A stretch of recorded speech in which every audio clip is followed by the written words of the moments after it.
sholat ini. Terus kalau tak terangno dari awal redaksi ini Nabi, terus kalau terangno hukum fikih, badan itu nembe kalau terangno ilmu filosofi ini sholat. Ngendikane Kanjeng Nabi Muhammad sallallahu alaihi wasallam niku teng hadis sahih mutawatir niku as-sholatu khairun maudhu'un fa'aktsir awaqillah. Kula balen malih as-sholatu khairun maudhu'un fa'aktsir awaqillah. Jadi sholat itu kebaikan yang sudah bawaannya dulu. Jadi sudah bawaannya sholat itu kebaikan. Maudhu itu sesuatu sing asli. Pokoknya sholat itu mesti api. Sebab niku ngendikane Nabi cek kowe ngekeh-ngekehno jumlah sholat, cek jumlah nopo sih? Dalam konteks artinya sholat fardu karuan nggih, kaifiyahe karuan, aturane karuan. Terus sholat itu wonten disebut an-naflul mutlak atau sunat mutlaqah. An-naflul mutlak atau sunat mutlaqah itu pantangannya hanya 3, enggak boleh ba'da subuh hatta tatlu asyamsu sampai srengenge 12-5 menit ya. Pokoknya meh duhur itu mboten angsal. Itu jenis waktu napa? Zawal. Terus nomor 3 ba'da asar nganti napa? Surupe napa? Srengenge. Larangan 3 sholat ini bisa dibatalkan kalau ada sebab yang mukorin. Misalnya bar ngasar kok ana wong mati. Berarti kita angsal sholat napa? Jenazah. Utawa kowe bar subuh mlebu masjid terus diwudu. Niku ana ulama sing darani tetap sholat tahiyat napa? Masjid. Mergo sebabnya gitu kulul masjid. Jadi hanya ada pantangan niku wau. Niki rungokno tenan nggih. Nah terus yang menjadi kontroversi mulai zaman ulama ngantos sak mangke itu kaifiyah kados traweh. Wis ora usah tersinggung niki ilmu nggih. Teng riwayat-riwayat Bukhari Muslim Nabi itu nak witir itu 9 di Nabi dan terus salam. Nah, sebagian riwayat Nabi memotong sholat itu sholatul laili masna berarti 2, 8 terus 1 witir. Ini rungono tenan. Sehingga ketika ada sholat tarawih yang 4 rakaat tanpa tasyahud, sebetulnya secara fikih pasti kita sepakat sah. Karena kalau 4 rakaat tanpa tasyahud pertama, kenapa kita katakan sah? Karena Nabi malah pinter tasyahud awal itu wajib. Sampean yakin tasyahud awal wajib nopo sunat? Sunat.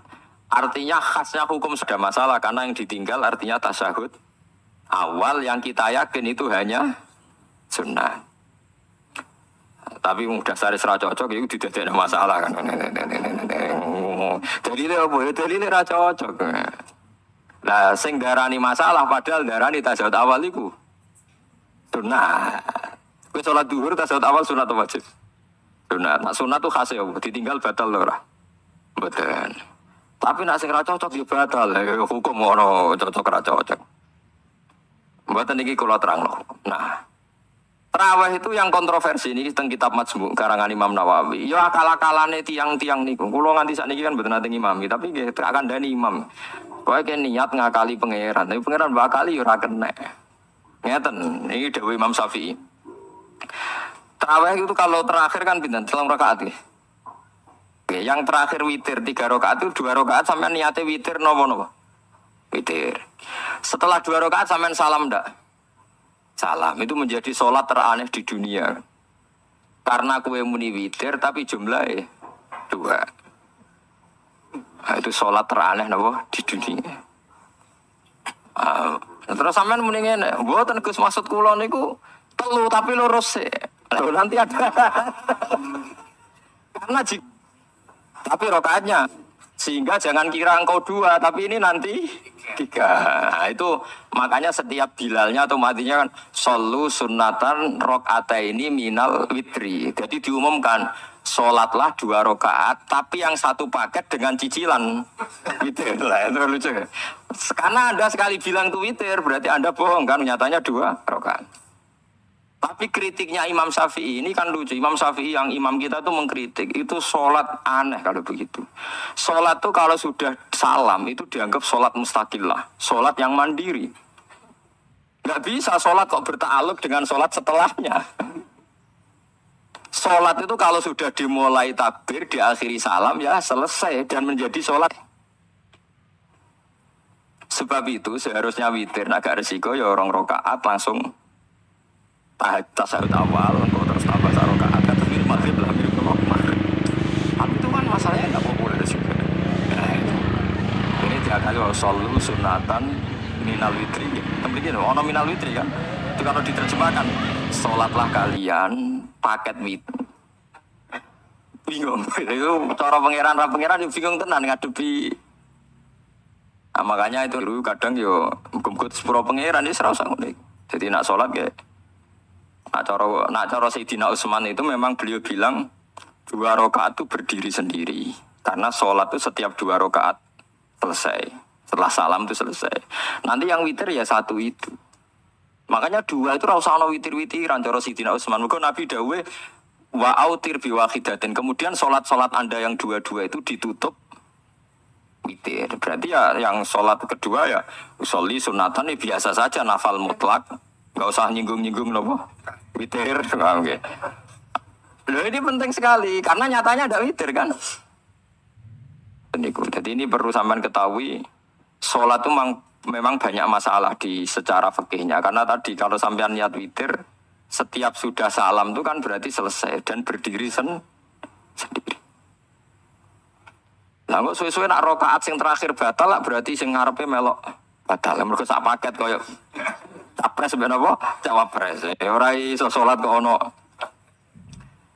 Ah itu paham ya. Terus niku kefiah salat. Di sampean memang ini niku rontok bener ya rontok ngawur dadi ngawurnya itu tadi wong salat iku mustaqil lah setelah ditutup salam selesai kok bergantung.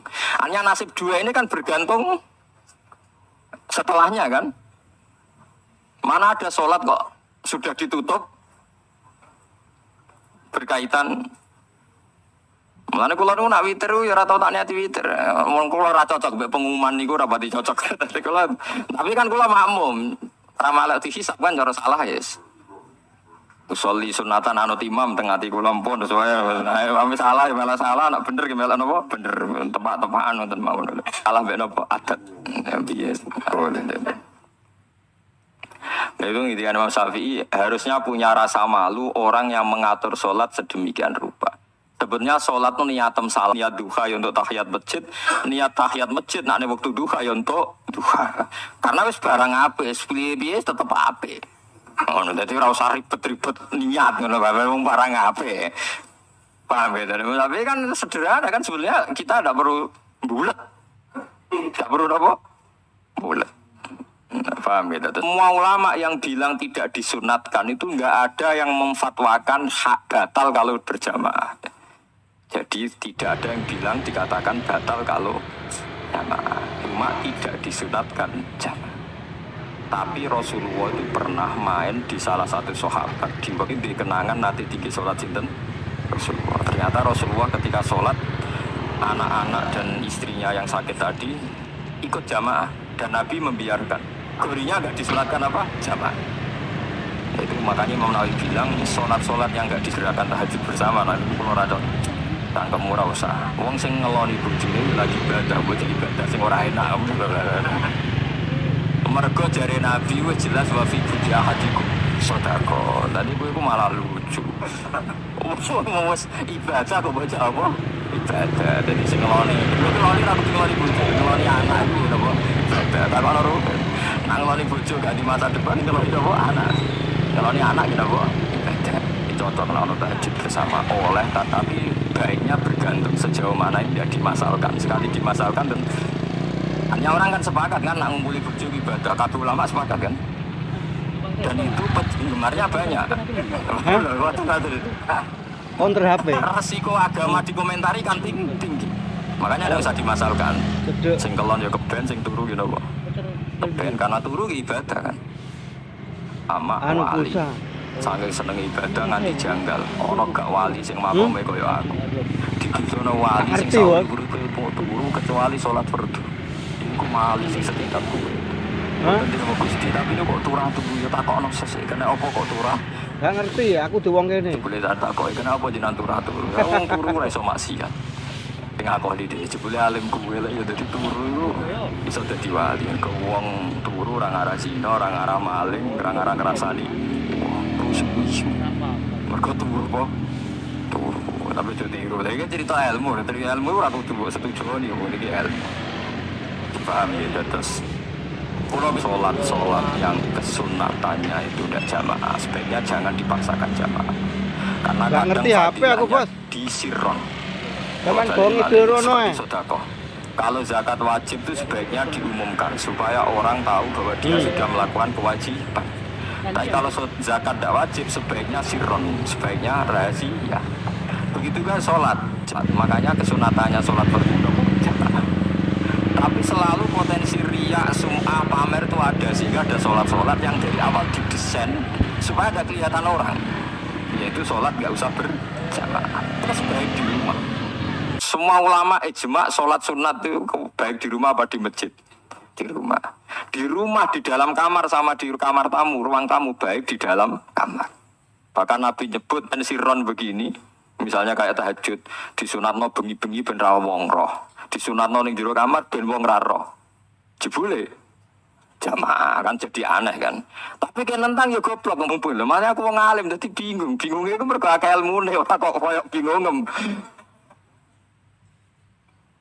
Tapi sing jelas ibadah. Kita sepakat kan. Dan itu peminatnya banyak. Itu sekali ada pengganggu pasti dikomentari tidak baik. Padahal pengganggu nih ngajak tahajud. Itu akhirnya kan tahajud jadi korban dikomentari gara-gara pengganggu. Nah, itu yang saya tidak senang. Dieling-eling. Yang keempat ini makom saya, tapi jangan sampai tiru. Ada toriko namanya Mulamatiyah yang pernah disebut di mana ya Mulamatiyah. Orang semua coba Malamatiyah. Ada ulama jangan tiru. Nah, kalau sering tiru, buat nanti sholat qobliyah ba'diyah. Termasuk yang menentang itu Abdul Hasan Asy'adzili dulu ketika beliau belum wali papan atas.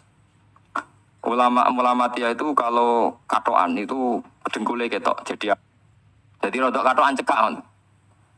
Pas Abdul Hasan Asy'adzili liwat itu dia ingkar, dia ulama kok katoan cekak atau sholat sunat. Hasan Asy'adzili yang jadi toreko semua saya wali senang sempurna. Roan cekak itu kok orang tadi. Terus digojol sana. Yang Muhammad banyak itu sing supaya mereka untuk rahmat mergode ini. Karena dia ini mantep para pangeran gak mungkin wong bid'ah wong salah tak awari aku kena azab. Mesti pangeran ngergani aku. Diproses didakwai napa? Ilallah. Dia ini berat. Kok tahu belas alasannya? Dijak sholat fardu ya abot. Nak nganti disangka qobliyah ba'diyah penting malah abot. Mulane ora usah sholat qobliyah ba'diyah. Lah iku sing makome iku kula baleni malih. Dijak sholat fardu ae abot. Nak nganti aku qobliyah dhuwur 4 rakaat, ba'diyah dhuwur 4 rakaat. Utawa 2 rakaat, 2 rakaat tapi ora kurang. Iku dadi wali Mulamatiyah sing digo tawasul teng Manaqib Syaikhul Qadir apa? Jilaniyah Mulamatiyah. Iku wali-wali anti sholat qobliyah, anti sholat. Iya. Lane kula niku nganti sakniki jarang teng kampung kula terkenal Gus Pak iku wong alim ora tau sholat sunat. Ya anggere wong narukan sholat sunat kabeh aku malah ora, tapi nek ora kabeh aku tak sholat. Makane sementing ku ya sementing beto. Sementing beto. Ya alasannya mas senior. Begitu juga Abu Yazid Al-Bustami. Beliau juga pernah dipermalukan wali-wali agak preman. Tapi itu cerita wali, sama harus percaya karena ini cerita ilmu hal. Abu Yazid itu seorang wali besar, makanya kan masyhur banyak santri namanya Bustami itu dulu tafal sama Abu Yazid Al-Bustami. Itu dia wali, ya wali Menara Gading, dia yang ngajar di pondok awalnya begitu kan orang referensi ini. Tapi kalau nanti diceritakan, nah tadi saya tahu kitabnya. Jadi fair secara akademik, semua kalau roh kitab. Nah ini jadi cerita. Tapi kalau dia itu mimpi, ya Allah saya ini nanti di surga bersama siapa? Saking yakinnya dia soleh, jadi mantep papan atas, gak pantas orang yang batu di ini apa ini suara. Pengiran jauh, ternyata si Ruhin ini yang ditunjuk di mimpinya itu orang yang kumpul mabuk-mabuk di warung mabuk, warung flyer, warung itu. Terus dia kesini terus mosok wali kacaku kota. Terus dicetok be wali tadi. Ya apa ya sih? Ya betul. Kamu di surga itu saya. Wah, wali tenar ini. Terus Counter ditanya, HP. kenapa kamu berteman orang-orang mabuk? Dinya we cangkem sing darane aku kan Cedek. kok ape tak tobat no sing nyalahno wong. Waduh, ya sing separo tugas.